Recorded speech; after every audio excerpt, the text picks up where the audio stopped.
મિત્રો જય ઠાકર છે દ્વારકાધીશ રોજની જેમ આજે આવી ગયા ચોકડી. આજે કોઈ આજે ફેરાનું ભવિષ્ય હતું નહીં, પણ ઉડતો ફેરો એક આવી ગયો. ફેરો હતો સોલર પેનલ. મેન જીતું એ કરી લીધું લોડ કરીને હું નીકળી ગયો બામણવા ગામ ગંભીરા બાજુ. આનંદ ભાઈ કેટલીક જગ્યાએ પોલીસ વાળાએ ઓલરેડી મને હેરાન કર્યો હતો, એટલે બીજી જગ્યાએ આગળ ઊભા હતા.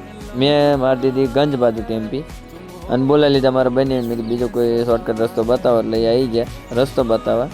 રસ્તાની મદદ માંગી, એમાં હાલવાની સ્ટાઇલ જોવો ખાલી ભાઈ ભાઈ. પછી રસ્તો એમને બતાવવા માટે ટેમ્પી એમને કરી આગળ ને મેં જવા દીધી પાછળ. એટલામાં રસ્તામાં મેં જોયું તો કોઈક ગોધરાને ઠેલીમ ભરીને લીધા. એમને રસ્તો બતાવી દીધો નાવલી વાળો, એટલે આપણે નાવલી રહીને ડાયરેક્ટ મોકલા બાજુ મારી દીધું. પીરાની આજુબાજુમાં જ ગામ આવે છે. આપણે પાસે લોકેશન હતું એટલે લોકેશન ઉપર પહોંચી ગયા અને કરી નાખી અનલોડ કરીને વળી ગયા આપણે પાછા નડિયાદ બાજુ. આ ફેરો તો જોરદાર ફેરો હતો, કારણ કે એક જ ફેરામાં આખો દાડાનો ધંધો થઈ ગયો હતો.